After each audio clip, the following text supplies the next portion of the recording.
Sir सबसे पहले आपका स्वागत है। परिचय। चलिए धन्यवाद।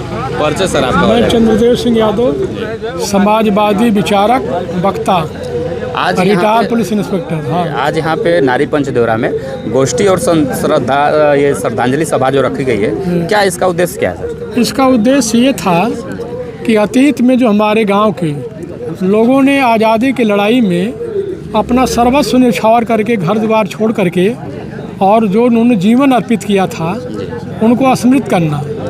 हर मजहब में अपने पूर्वजों को आदमी साल में एक बार याद करता है।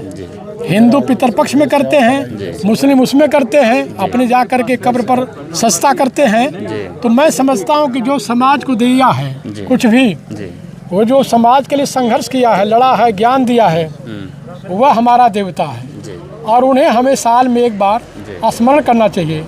उनके व्यक्तित्व से प्रेरणा लेना चाहिए।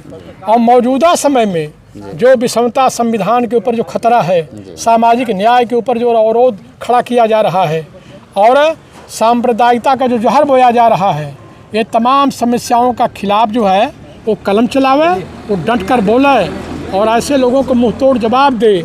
समाज की खुशहाली के लिए और सदियों से समाज के हाशिए पर जो वंचित वर्ग पड़ा है उसको शिक्षा, चिकित्सा, प्रशासन, प्राइवेट सेक्टर ही नहीं, उसको समान समाज में सम्मान देने के लिए वो हमेशा संघर्ष रहे।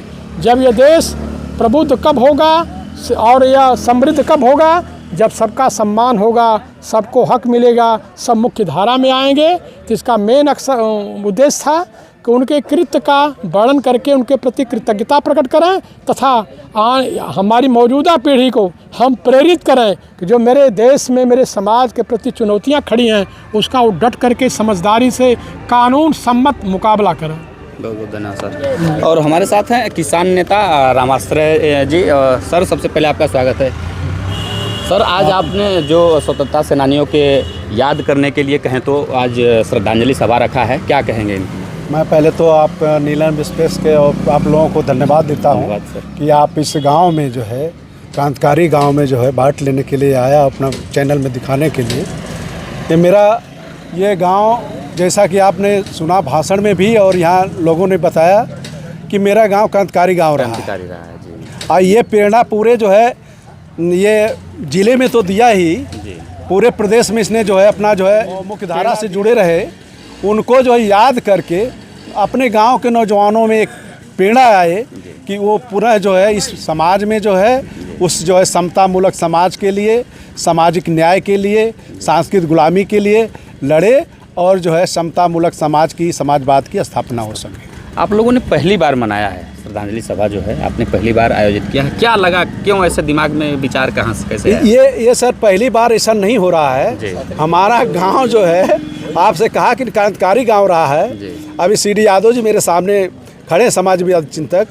हम लोगों ने पहली बार जब जेएनयू में जो है इसका महिषासुर का शहादत दिवस मनाया गया था, तो भारत का पहला गांव नारी पंचदेवरा रहा जहाँ महिषासुर का शहादत दिवस मनाया जाता है। सन 18 से मनाया जाता है बराबर। और यहाँ पर भगत सिंह का भी कार्यक्रम होता है, यहाँ पर कामरेड राम सागर जी की स्मृति में कार्यक्रम होता है, ज्योतिबा फूले पेरियार का होता है। और जब कामरेड राम सागर जी की जिक्र आती है तो वहाँ जितने ज्ञात क्रांतिकारी हैं उन सबको नमन किया जाता है।